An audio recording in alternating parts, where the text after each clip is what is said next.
श्री गणेशाय नमः। श्री जानकी वल्लभो विजयते। आपदामपहर्तारं दातारं सर्वसंपदानं लोकाभिरामं श्रीरामं भूयो भूयो नमाभ्यं। रामाय रामभद्राय रामचंद्राय वेदसे रघुनाथाय नाथाय सीताय पतये नमः। नीलाम्बुजश्यामलकोमलागं सीतासमारोपितवाम भागं पाणौ महासायकचारचापं नमामि रामां रघुवंशनाथं। पवनतनयसङ्कटहरणं मङ्गलमूर्तिरूप रामलखन सीता सहित हृदय बसहु सुरभूप। सियावर रामचंद्र की जय, पवन सुत हनुमान की जय, उमापति महादेव की जय। श्री राम जय जय राम, श्री राम जय जय राम, श्री राम जय राम। अभी यदि तुम्हें कन्या पर प्रेम है तो जाकर उसे यह शिक्षा दो कि वह ऐसा तप करे जिससे शिवजी मिल जाए। दूसरे उपाय से यह क्लेश नहीं मिटेगा। नारद जी के वचन रहस्य से युक्त और सकारण है और शिवजी समस्त सुंदर गुणों के भंडार है। यह विचार कर तुम मिथ्या संदेह को छोड़ दो। शिवजी सभी तरह से निष्कलंक है। पति के वचन सुन मन में प्रसन्न होकर के मैना उठकर तुरंत पार्वती के पास गई। पार्वती को देखकर उनकी आंखों में आंसू भर आए। उसे स्नेह के साथ गोद में बैठा लिया। फिर बार बार उसे हृदय से लगाने लगी। प्रेम से मैना का गला भर आया। कुछ कहा नहीं जाता। जगत जननी भवानी तो सर्वज्ञ है। माता के मन की दशा को जानकर वे माता को सुख देने वाली कोमल वाणी बोली, हे माँ सुन, मैं तुझे सुनाती हूँ। मैंने ऐसा स्वप्न देखा है कि मुझे एक सुंदर गौर वर्ण वाले श्रेष्ठ ब्राह्मण ने ऐसा उपदेश दिया है। हे पार्वती, नारद जी ने जो कहा है उसे सत्य समझकर तू जाकर के तप कर। फिर यह बात तेरे माता पिता को भी अच्छी लगी है। तप सुख देने वाला और दुख दोष का नाश करने वाला है। तप के बल से ही ब्रह्मा संसार को रचते हैं और तप के बल से ही विष्णु सारे जगत का पालन करते हैं। तप के बल से ही शंभु रुद्र रूप से जगत का संहार करते हैं और तप के बल से ही शेष जी पृथ्वी का भार धारण करते हैं। हे भवानी, सारी सृष्टि तप के ही आधार पर है। ऐसा मन में जान करके तुम जाकर के तप कर। यह बात सुनकर के माता को बड़ा अचरज हुआ और उसने हिमवान को बुला करके वह स्वप्न सुनाया। माता पिता को बहुत तरह से समझा करके बड़े हर्ष के साथ पार्वती जी तप करने के लिए चली गई। प्यारे कुटुंबी पिता और माता सब व्याकुल हो गए। किसी के मुंह से बात नहीं निकलती। तब वेदशिरा मुनि ने आकर सबको समझा करके कहा। पार्वती जी की महिमा सुनकर सबको समाधान हो गया। प्राणपति शिवजी के चरणों को हृदय में धारण करके पार्वती जी वन में जाकर के तप करने लगी। पार्वती जी का अत्यंत सुकुमार शरीर तप के योग्य नहीं था, तो भी पति के चरणों का स्मरण करके उन्होंने सब भोगों को त्याग कर दिया। सब भोगों का त्याग कर दिया। स्वामी के चरणों में नित्य नया अनुराग उत्पन्न होने लगा और तप में ऐसा मन लगा कि शरीर की सारी सुध बिसर गई। 1000 वर्ष तक उन्होंने मूल और फल खाए, फिर 100 वर्ष साग खा करके बिताए। कुछ दिन जल और वायु का भोजन किया और फिर कुछ दिन कठोर उपवास किया। जो बेलपत्र सूखकर पृथ्वी पर गिरते थे 3000 वर्ष तक उन्हीं को खाया।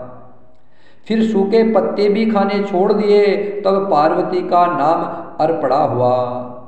तप से उमा का शरीर क्षीण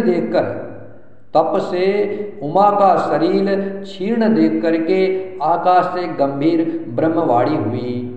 हे पर्वतराज की कुमारी, सुन, तेरा मनोरथ सफल हुआ। तू अब सारे असह्य कलेशों को त्याग दे, अर्थात तप का त्याग कर दे। अब तुझे शिवजी मिलेंगे। हे भवानी, धीर मुनि और ज्ञानी बहुत हुए हैं, पर ऐसा कठोर तप किसी ने नहीं किया।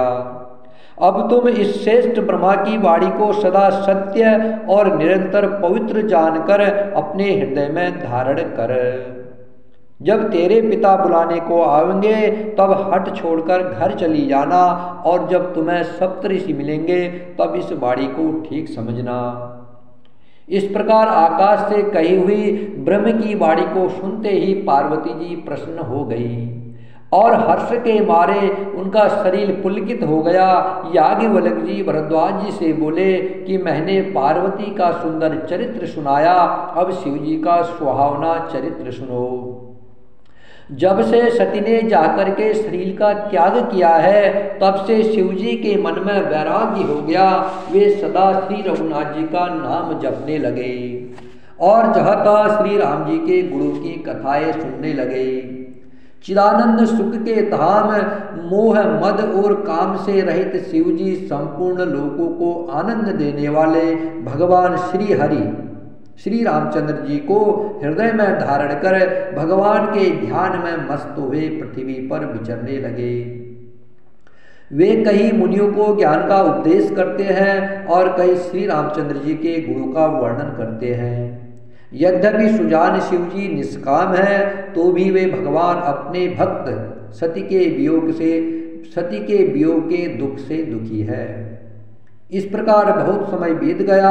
श्री राम जी के चरणों में नित नई प्रीति हो रही है। शिव जी के कठोर नियम, अनन्य प्रेम और उनके हृदय में भक्ति की अटल टेक को जब श्री रामचंद्र जी ने देखा, तब कृतज्ञ उपकार मानने वाले कृपालु रूप और शील के भंडार महान तेज पुंज भगवान श्री राम जी प्रकट हुए।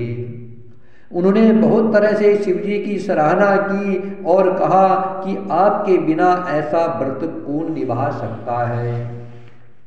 श्री राम जी ने बहुत प्रकार से शिव जी को समझाया और पार्वती जी का जन्म सुनाया। कृपा निधान श्री राम जी ने विस्तार पूर्वक पार्वती जी की अत्यंत पवित्र करने का वर्णन किया। फिर उन्होंने शिव जी से कहा, हे शिव जी, यदि मुझ पर आपका स्नेह है तो अब आप मेरी विनती सुनिए। भगवान श्री राम जी ने शंकर भगवान से कहा, हे शंकर जी, यदि मुझ पर आपका स्नेह है, आपका मुझ पर प्रेम है, तो अब आप मेरी विनती सुनिए। मुझे यह मांग दीजिए कि आप जाकर के पार्वती के साथ विवाह कर ले। शिवजी ने कहा, यद्यपि ऐसा उचित नहीं है, परंतु स्वामी की बात भी मेटी नहीं जा सकती। हे नाथ, मेरा यही परम धर्म है कि मैं आपकी आज्ञा को सिर पर रख करके उसका पालन करूं। माता पिता, गुरु और स्वामी की बात को बिना ही विचारे शुभ समझकर मानना चाहिए। फिर आप तो सब प्रकार से मेरे परम हितकारी हैं। हे नाथ, आपकी आज्ञा मेरे सिर पर है। शिवजी की भक्ति, ज्ञान और धर्म से युक्त वचन रचना सुनकर प्रभु श्री रामचंद्र जी संतुष्ट हो गए। प्रभु ने कहा, हे शिवजी, आपकी प्रतिज्ञा पूरी हो गई है। अब हमने जो कहा है उसे हृदय में रखना। इस प्रकार कहकर के श्री रामचंद्र जी अंतर्धान हो गए। शिवजी ने उनकी वह मूर्ति अपने हृदय में रख ली। उसी समय सप्तऋषि शिवजी के पास आए। प्रभु महादेव जी ने उनसे अत्यंत सुहावने वचन कहे। आप लोग पार्वती के पास जाकर के उनके प्रेम की परीक्षा लीजिए और हिमाचल को कह करके उन्हें पार्वती को लिवा लाने के लिए भेजिए। पार्वती को घर भिजवाइए और उनके संदेह को दूर कीजिए। ऋषियों ने वहाँ जाकर जहाँ पार्वती जी थी, तो पार्वती को कैसी देखा, मानो मूर्तिमान तपस्या ही हो। मुनि बोले, हे शैल कुमारी, सुनो, तुम किस लिए इतना कठोर तप कर रही हो? तुम किसकी आराधना करती हो और क्या चाहती हो? हमसे अपना सच्चा भेद क्यों नहीं कहती हो? पार्वती ने कहा, बात कहते मन बहुत सकुचाता है। आप लोग मेरी मूर्खता को सुन करके हंसेंगे। मन ने हट पकड़ लिया है, वह उपदेश नहीं सुनता है और जल में दीवार उठाना चाहता है। नारद जी ने तो कह दिया, उसे सत्य जानकर मैं बिना ही पंख के उड़ना चाहती हूँ। हे मुनियों, आप मेरा ज्ञान तो देखिए कि मैं सदा शिव जी को ही अपना पति बनाना चाहती हूँ। पार्वती जी की बात सुनते ही ऋषि लोग हंस पड़े और बोले, तुम्हारा शरीर पर्वत से ही तो उत्पन्न हुआ है।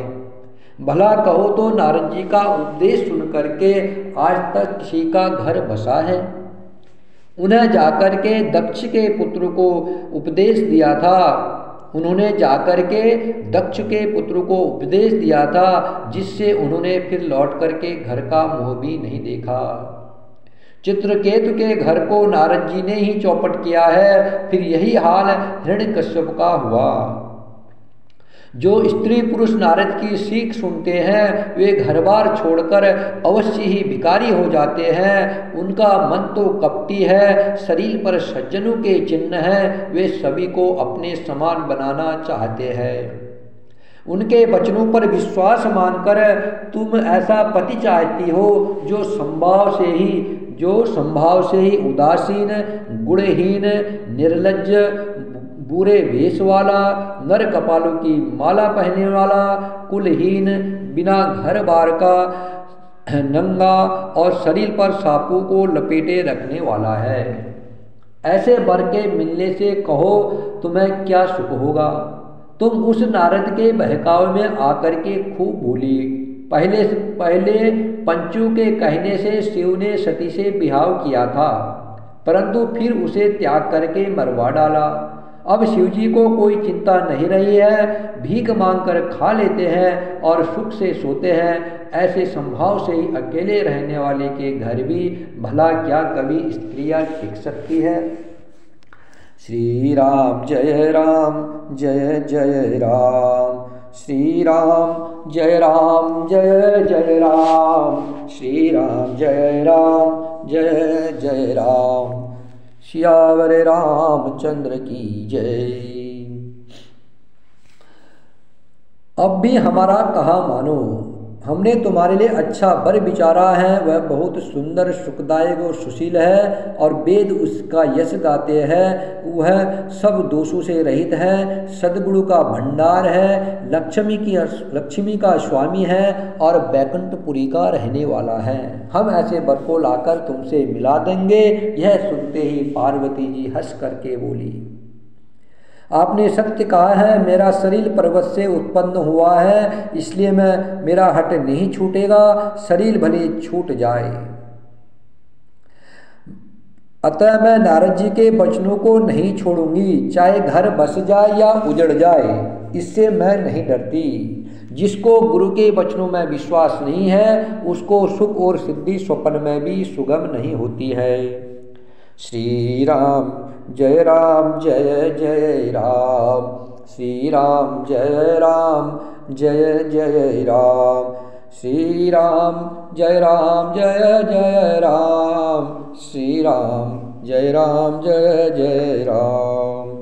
सियावर रामचंद्र की जय, पवन सुत हनुमान की जय, उमापति महादेव की जय।